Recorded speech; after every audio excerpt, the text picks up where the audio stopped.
పుట్టుక నుండి దేవుని పిల్లలమని చెప్పుకుంటున్నటువంటి మన చరిత్ర ఉన్నతమైనదే.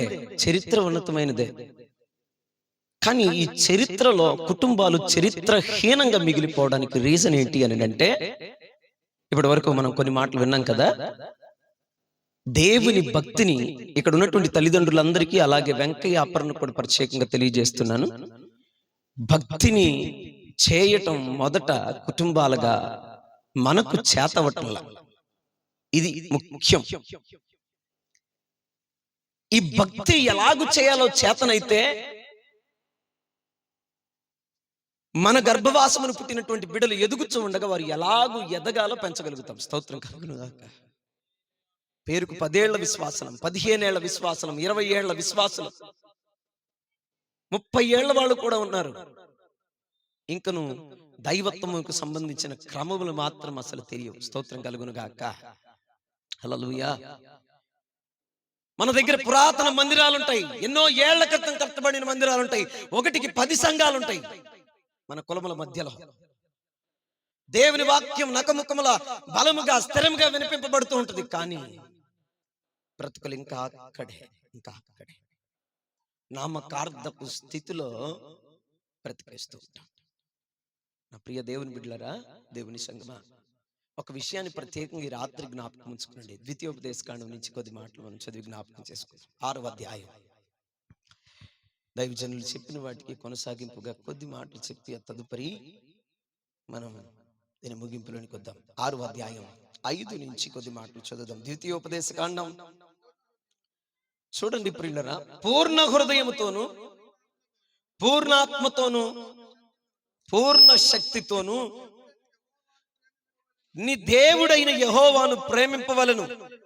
నేడు నేను నీకు ఆజ్ఞాపించు ఈ మాటలు నీ హృదయములో ఉండవలెను. నీవు నీ కుమారులకు వాటిని అభ్యసింపజేసి, నీ ఇంట కూర్చుండునప్పుడును, త్రోవన నడుచునప్పుడును, పండుకొనున్నప్పుడును, లేచినప్పుడును వాటిని గూర్చి మాటలాడవలను. సూచనగా వాటిని నీ చేతికి కట్టుకొనవలను. అవి నీ కన్నుల ఎదుట బాసికము వలె ఉండవలను. నీ ఇంటి ద్వారబంధనముల మీదను, నీ గవనముల మీదను వాటిని, స్తోత్రం కలుగును గాక. విశ్వాసులమే, దేవుని పిల్లలమే, దేవుని నమ్మినటువంటి వారమే, దేవునితో కొనసాగుతున్నటువంటి వారమే ఇంకను పూర్ణ హృదయంతో దేవుని అనుసరించే అనుభవంలోనికి రాలా.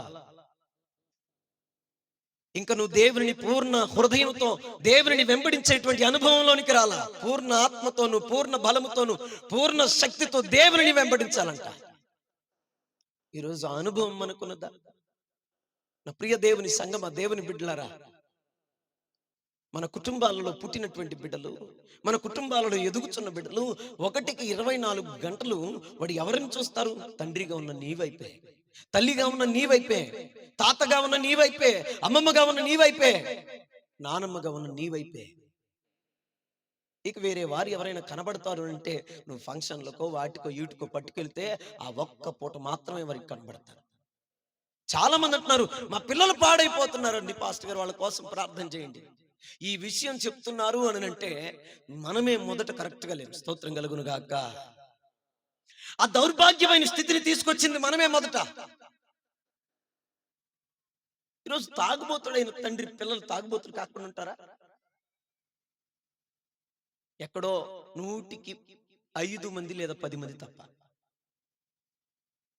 వ్యభిచారులైనటువంటి తల్లిదండ్రులు లేదా వ్యభిచారులైనటువంటి స్త్రీల కూతుర్లు వ్యభిచారులు కాకుండా ఉంటారా? డామ్ షూర్ గా చెప్తున్నాను, ఏ 5 మందో 10 మందో తప్ప. బాగా జ్ఞాపకం ఉంచుకోవాలి. దొంగ బిడ్డలు దొంగలు అవుతారు, వ్యభిచారుల బిడ్డలు వ్యభిచారులు అవుతారు. ఇదిగో మనం బాగా ఆలోచించాలి. తిరుగుబోతుల బిడ్డలు తిరుగుబోతులు అవుతారు, త్రాగుబోతుల బిడ్డలు త్రాగుబోతులు అవడానికి 100కి 100% అవకాశం. అందుకు దేవుని వాక్యం ఏముంటుందో తెలుసా? మొదట దేవుని వాక్యం నీ హృదయంలో ఉండాలి. స్తోత్రం కలుగును గాక. పూర్ణ హృదయంతో, పూర్ణ ఆత్మతో దేవుని వెంబడించేటువంటి విధి విధానాలు నీ జీవితంలో కానీ ఉంటే ఖచ్చితంగా నీ బిడ్డల జీవితాలు మెరుగుపడటానికి అవకాశం ఉంటాయి. స్తోత్రం. మీరు బాగా గమనించండి. ఈ సమయంలో యవన ప్రాయంలో ఇక్కడ కూర్చున్నటువంటి యవనస్తులు కొంతమంది తమ జీవితాలను దేవుని కోసం అప్పగించుకున్నాం. మేము కూడా దేవుని కోసం తమ జీవితాలను అప్పగించుకుని బ్రతుకుతున్నాం కదా.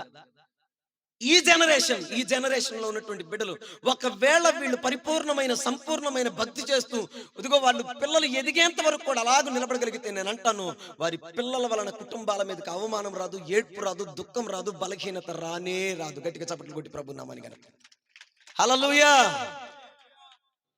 ఒకవేళ క్రమం తప్పడాన్ని బట్టి బిడ్డలు కూడా పాడవటానికి అవకాశం ఉంటుంది. దేవుని వాక్యం ఈరోజు వినేదానికి మనుషులకు ఈరోజు ఈ కార్యక్రమం కోసం ఇక్కడికి చాలా మంది వచ్చారు. కానీ ఈ ప్రాంగణంలో అందరం ఎప్పుడు మందిరంలో కూర్చునే వాళ్ళు మాత్రమే. స్తోత్రం కలుగును గాక. నేనంటాను, నీ బ్రతుకు మారలేదు, నీ జీవితం మారలేదు, బిడ్డల బ్రతుకులు కూడా మార్చబడటం అసంభవం. నీకు దేవుని వాక్యం అంటే అసహ్యం, నీ బిడ్డలు నీకు అవమానాన్ని తీసుకొచ్చేవారు అవుతారు. దేవుని వాక్యం అంటే నీకు వెగటు, నీ బిడ్డలు ఇదిగో కొట్లాటలను తన్నులాటలను నీ కుటుంబాల మీదకి తీసుకొచ్చేవారు అవుతారు. ఏమండి, ఏ కుటుంబానికి లేదు ఈరోజు నేను ప్రశాంతంగా సమాధానంగా జీవించాలని? ప్రతి కుటుంబం కోరుకుంటుంది. ఇది కోరుకునే ప్రతి కుటుంబానికి చెప్తున్నా, ఇదిగో ఇన్ ఫ్యూచర్ నీ బిడ్డల నుంచి, ఈరోజు బిడ్డలను చూడండి, బాగా మీరు గమనించండి. యూట్యూబ్స్ లో లేదంటే ఫేస్బుక్ లో, సామాజిక మాధ్యమాల్లో మీరు గమనిస్తే ఒకడు తన కుమారుణ్ణి బైక్ మీద కూర్చోబెట్టుకుని దాదాపు 2-3 ఏళ్ళు ఉంటాయి, అంటే జాగ్రత్తగా విన్నాం, 3 ఏళ్ళు వాడికి ఒక రిబ్బన్ కట్టి ఇదిగో ఒక సిగరెట్ ని, ఒక 3 అంగుళాల బారున్న సిగరెట్ ని వాడు తాగుతూ వాడికి కూడా వెలిగించి నోట్లో పెట్టాడు. రేపు అదే చేత్తో వాడి గో పగిలిపోయేటట్టు కొడతాడు, డ్యామ్ షూర్గా, ఖచ్చితంగా. పిల్లల చేత మందు పోసుకునే దానికి నీళ్లు గ్లాసులు తెప్పించుకుంటున్నాడు ఒక్కొక్క దౌర్భాగ్యుడు. నేను అంటున్నాను, వాడు దానిని చూచి చూచి చూచి దానికి అడిక్ట్ అవుతారు. తెలంగాణలో ఒక పాప ఉంది, వాళ్ళ తాత రోజు కళ్ళు తెమ్మని పంపించేవాడంట. కళ్ళు తెస్తూ తెస్తూ ఎట్లా ఉంటాయో టేస్ట్ చేద్దామని దాదాపు 18 ఏళ్ల పాటు, ఇదిగో 18 సంవత్సరాల పాటు కళ్ళు తాగి తాగి తాగి పిచ్చిదైపోయింది. ఈరోజు కళ్ళు లేకుండా బ్రతకలేదు, గొలుసులతో బంధించి గుంజలకు కట్టేసి ఉంచారు ఆ బిడ్డని. జాగ్రత్త. బిడ్డలని తాతల్లారా, తండ్రుల్లారా, బాబాయిల్లారా, పెదనాన్నలారా అందరికీ చెప్తున్నా, గుర్తుపెట్టుకోండి. నీ బిడ్డ జాగ్రత్తగా బ్రతకాలి అంటే, నీ కుటుంబానికి అవమానం రాకుండా బ్రతకాలి అంటే, ఇదిగో నేను గణపరచాలి అంటే నువ్వు ఒక్కటే గుర్తుపెట్టుకో, దేవుని వాక్యంలో నిలిచి ఉండేటువంటి తత్వం నీలో మొదట ఉండాలి. స్తోత్రం కలుగునుగాక. ఆమె ఎంత నేర్పితే పాలు విడిచే టైంకి దేవునికి మ్రొక్కేవాడయ్యాడు. ఏ విధముగా నేర్పితే, ఏ విధముగా దేవుని గురించినటువంటి బిడ్డకు నూరిపోస్తే, చెబితే, ఎంత బలాన్ని తనలో కూడగడితే వాడు అయ్యా ఇక్కడ నువ్వు ప్రతిష్ఠితుడు రా అంటే మోకాళ్ళు నీ దేవునికి బ్రొక్కాడంత. స్తోత్రం కలుగును గాక. ఈరోజు బిడ్డలు సావుకులు ఇంట్లోకి వస్తే వందనాలు చెప్పగలిగిన వారు అవుతున్నారా? దైవజనుడు వస్తుంటే వందనాలు దైవజనుడా అని చెప్పగలిగిన వారు అవుతున్నారు. పాస్టర్ గారు వందనాలు అని చెప్పగలిగిన వారు అవుతున్నారా? నేను అంటాను, ఆలోచన చేయండి. ఏళ్లకు ఏళ్ళు భక్తి గల అని చెప్పేసుకుంటూ బ్రతికేయడం కాదు. ఏళ్లకు ఏళ్ళు భక్తి గల కుటుంబాలు 10 ఏళ్ల నుంచి 20 ఏళ్ల నుంచి భక్తి కలిగిన కుటుంబాలని భక్తి చేయడం కాదు. భక్తిని మన బిడ్డలు నేర్చుకుంటారు. స్తోత్రం కలుగును గాక. చాలా జాగ్రత్త ప్రియులారా. అందుకని మనం అన్ని విషయాల్లో శ్రద్ధ కలిగి, జాగ్రత్త కలిగి ప్రభువుని వెంబడించడం ప్రాముఖ్యం. స్తోత్రం కలుగును గాక. ఈ రాత్రి చాలా ప్రాముఖ్యమైన విషయాలు సహోదరులు తెలియజేశారు.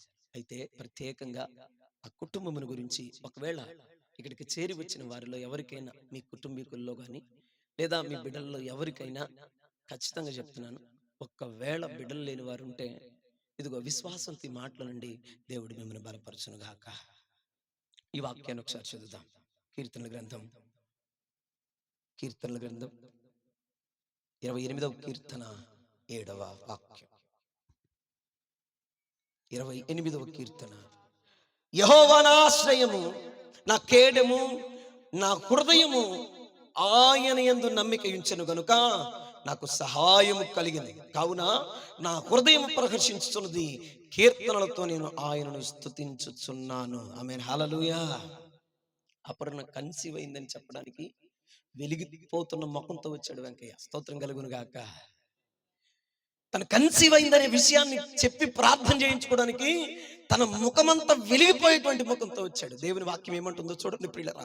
యెహోవా నా ఆశ్రయం, దేవునిని గురించి తన అన్న చెప్పినా గాని, మేము చెప్తున్నా కానీ, మాతో కూడా ఉన్న సహోదరులు వెంకయ్యతో కానీ, అపర్ణతో కానీ చెప్తున్నప్పుడు వారి ఈ మాటలను మధ్యలో ఉంచారు. దేవుడే ఆశ్రయ స్థానం అనుకున్నారు. స్తోత్రం కలుగును గాక. గట్టిగా చప్పట్లు కొట్టి ప్రభు నామని కనపడదాం. నేను ఒక చిన్న ఇన్సిడెంట్ చెప్తాను. అపర్ణని ఎవరో అడిగారంట, అమ్మా పలానా దర్గా దగ్గరికి వెళ్దాం రా, అక్కడ తాయిత్తు కట్టించుకుంటే మహిమ ఉంటుందంట అని చెప్పి. వెళ్ళొచ్చు, తను కట్టించుకోవచ్చు, చాటుగా వచ్చి మందిరంలో కూర్చోవచ్చు తాయిత్తుని కప్పేసుకొని. కానీ అలా అడిగిన తెల్లవారి ఆ బిడ్డ నా దగ్గరికి వచ్చి చెప్పింది, బ్రదర్ ఇంకా ఆలస్యం అవుతుందనే కాబోలు నన్ను అడుగుతున్నారు బ్రదర్, నాకు వెళ్ళేందుకు అస్సలు ఇష్టం లేదు, నేను వెళ్ళను, దేవుడే నాకు కార్యం చేస్తాడు. స్తోత్రం కలుగును గాక. We have faith, విశ్వాసం దేవుని పట్ల మనం ఉంటే అద్భుతం చేయగలిగిన సమర్థుడు. మరొకసారి చప్పట్లు కొట్టి ప్రభు నామాన్ని కనపడతాం. హల్లెలూయా.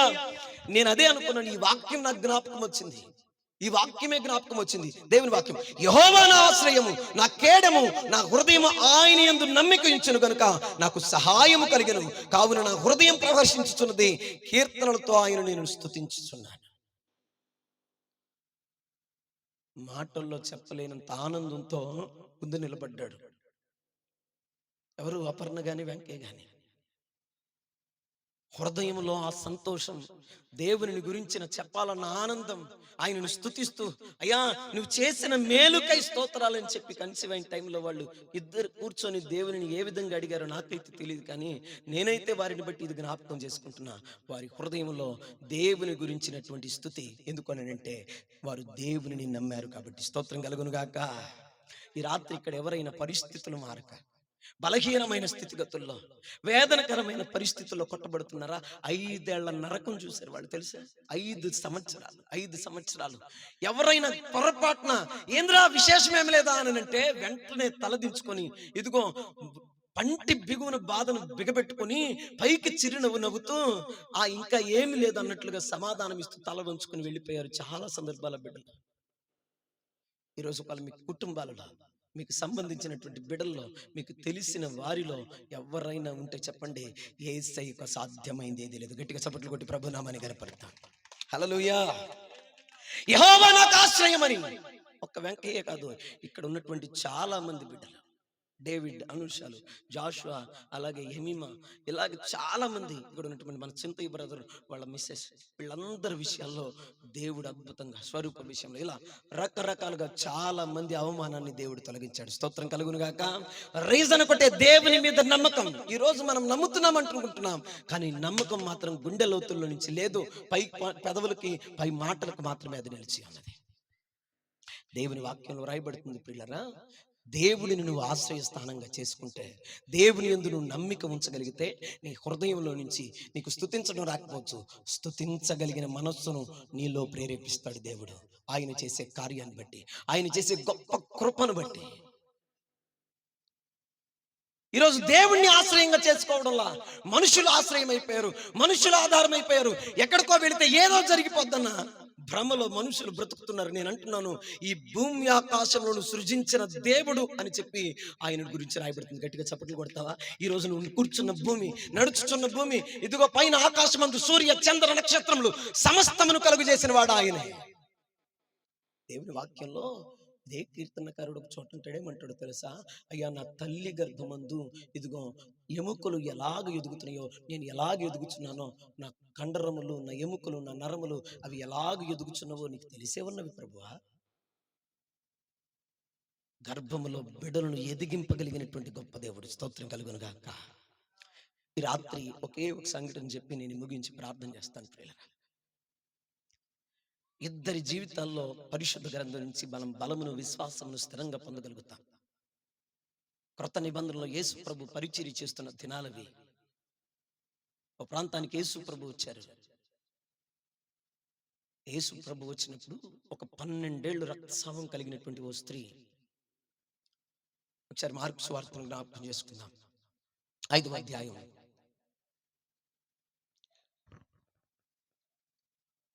5వ అధ్యాయం నుంచి కొద్ది మాటలు. మార్కు సువార్త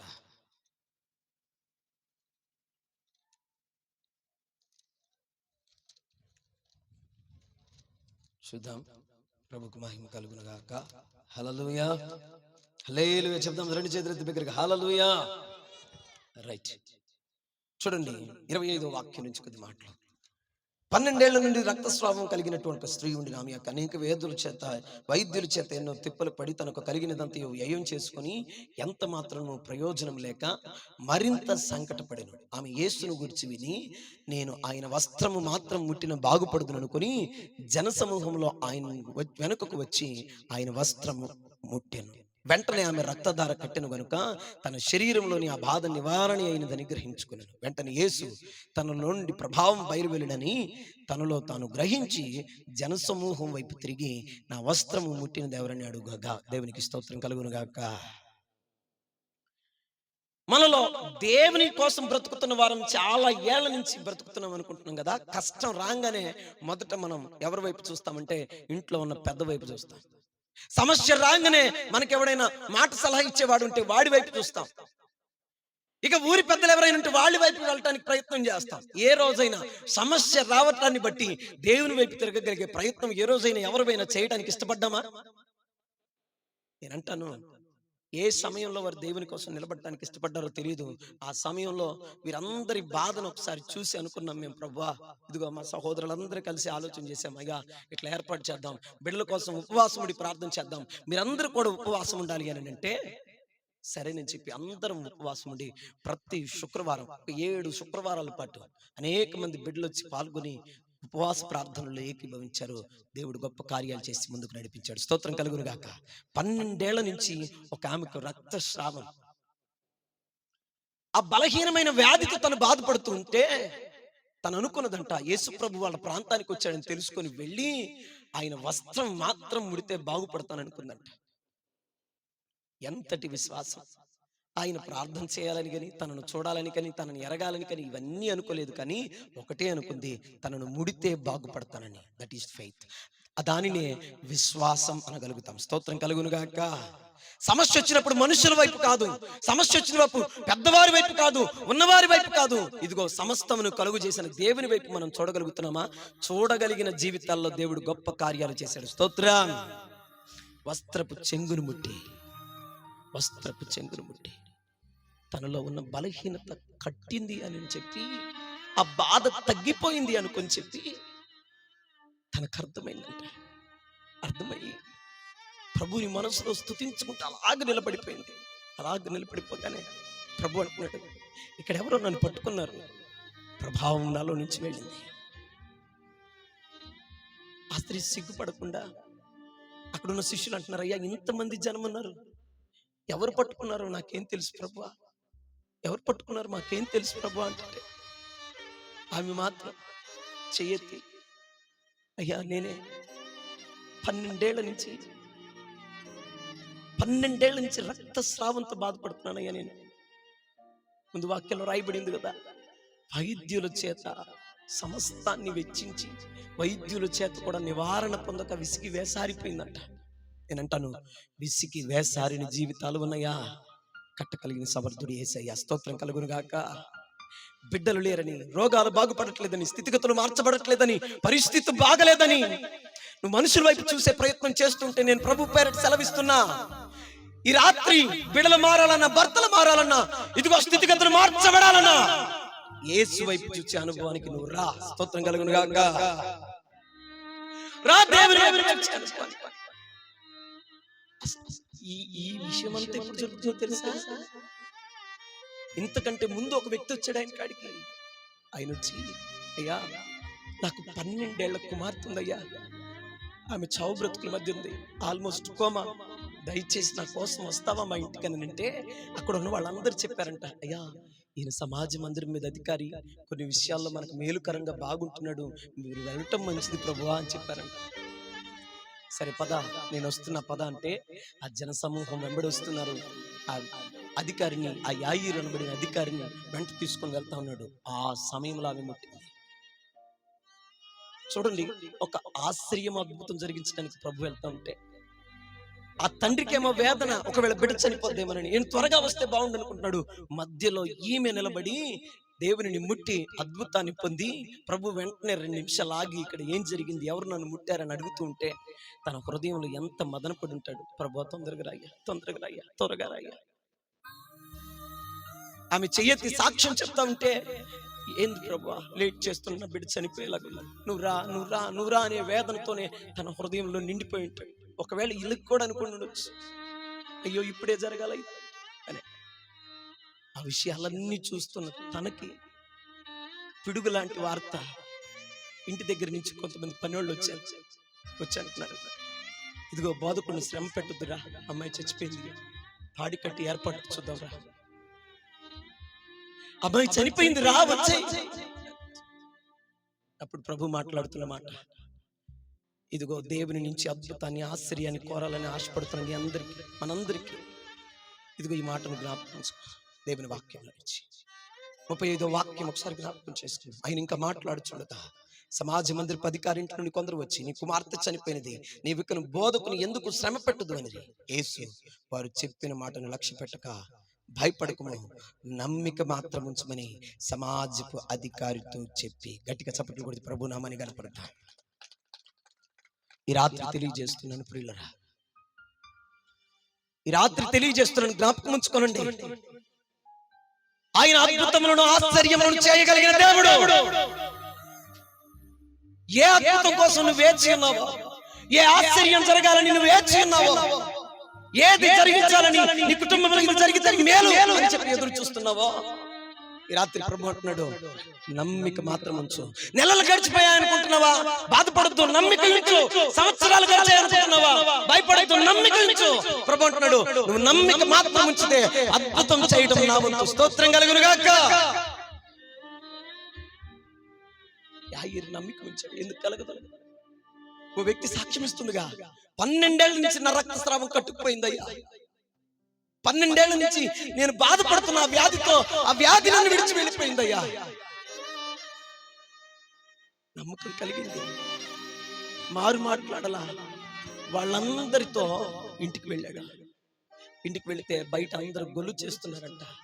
గొల్లు చేసే వారితో అన్నాడు ప్రభు, మీరు ఆడవకండి, ఆమె నిద్రపోతుంది, ఆమె చనిపోలేదు. అందరూ చూసి వేరే వాళ్ళ ప్రభువుని చూస్తున్నారంట. ప్రభు తనతో కూడా ఉన్న శిష్యులతో, తన తల్లిదండ్రులతో ఇంట్లోకి వెళ్ళి ఆ పిల్లను చేపట్టుకుని, చిన్నదాన లే అనగానే ప్రాణం ప్రభువులో నుంచి బిడ్డలోనికి వెళ్ళింది. బిడ్డ లేచి టక్కును కూర్చుంది. మరొకసారి వేరు గట్టి చప్పట్లు. విశ్వాసం యాయిరు కుమార్తెను బ్రతికించింది. ఈరోజు ఏ విశ్వాసంలో ఉన్నాం? ఇది జరగదులే, ఎప్పటికనొద్దు, ఇది పొందుకోలేములే, ఎప్పటికే అనొద్దు.